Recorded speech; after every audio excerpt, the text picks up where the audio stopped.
Dr. Dan Stock, 5777 West 700 North McCordsville, Indiana.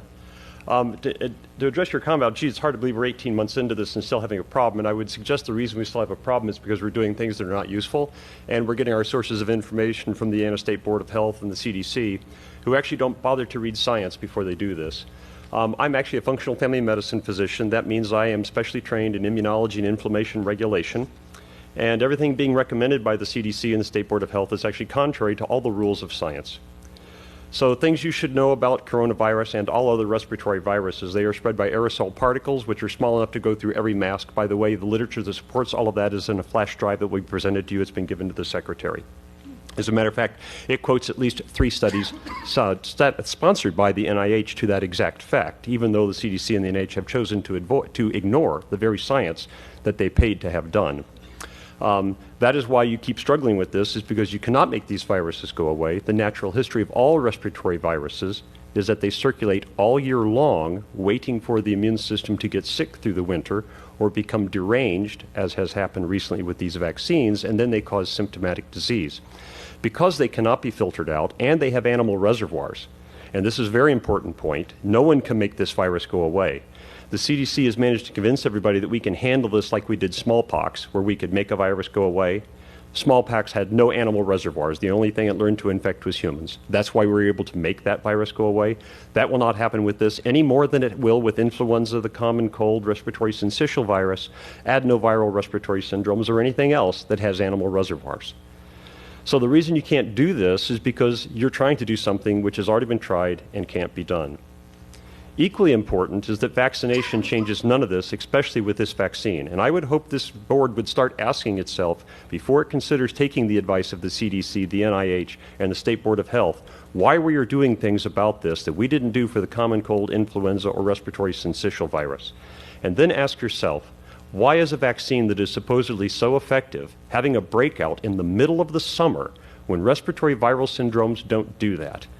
And to help you understand that, you need to know the condition that is called antibody-mediated viral enhancement.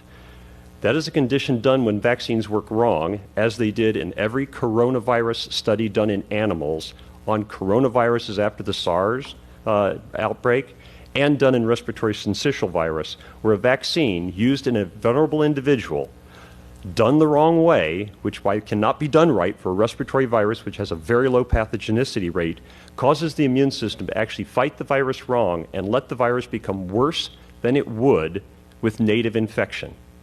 And that is why you are seeing an outbreak right now. And in fact, in that flash drive you're going to have coming to you and in the emails with 6 extra will be a study showing that 75% of people who had COVID-19 positive symptom cases in Barnstable, Massachusetts outbreak were fully vaccinated. Therefore, there is no reason for treating any person vaccinated any differently than any person unvaccinated. You should also know that no vaccine, even the ones I support and would give to myself and my children, ever stops infection. In 2014, there was outbreak of mumps in the National Hockey League. The only people who came down the symptoms were the people who were unvaccinated or unknown vaccine status. Boy, that sounds like a great argument for vaccines. But a question that you should ask yourself, knowing that half of the people who came down with symptomatic disease had no contact with an unvaccinated or unknown vaccine status individual, where did they get the disease? And the answer was from the vaccinated individuals.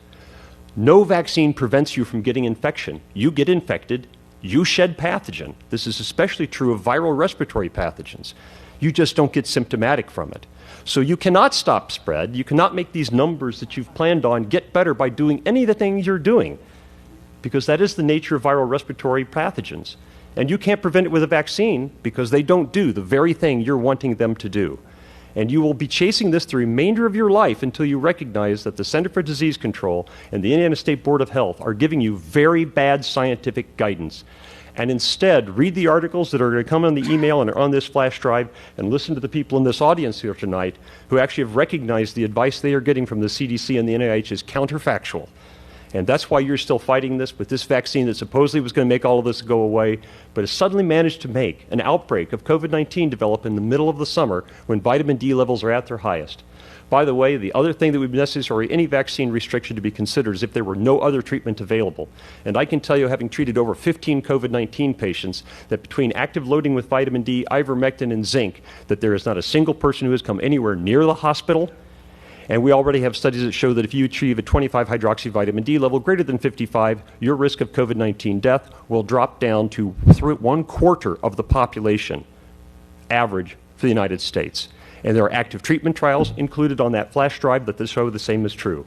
So if you were going to discriminate based upon vaccine, you should also discriminate based upon 25 hydroxyvitamin D level, zinc taste test response, and probably previous infection, since there are also studies on that flash drive that show that people who have recovered from COVID-19 infection actually get no benefit from vaccination at all, no reduction in symptoms, no reduction in hospitalization, and suffer 2 to 4 times the rate of side effects if they are subsequently vaccinated. Therefore, the policies that you are basing on are totally counterfactual. I don't blame this board for that because I know you aren't scientists and you've thought it was reasonable to listen to the CDC, NIH, and the Indiana State Board of Health. But I would encourage that instead you listen to the people out here in this audience and read what's on that data drive. And if anybody here in this board has any questions about anything on that, I will happily come back and sit with you individually if you would like to explain the science behind this. And if you're worried about being sued by somebody because you don't follow the guidance of the CDC and the NIH, I will tell you have a free pro bono expert testimony at your disposal. I will testify in defense of this board, turning down all these recommendations for free at any time in any court. Thank you. Thank you. Thank you.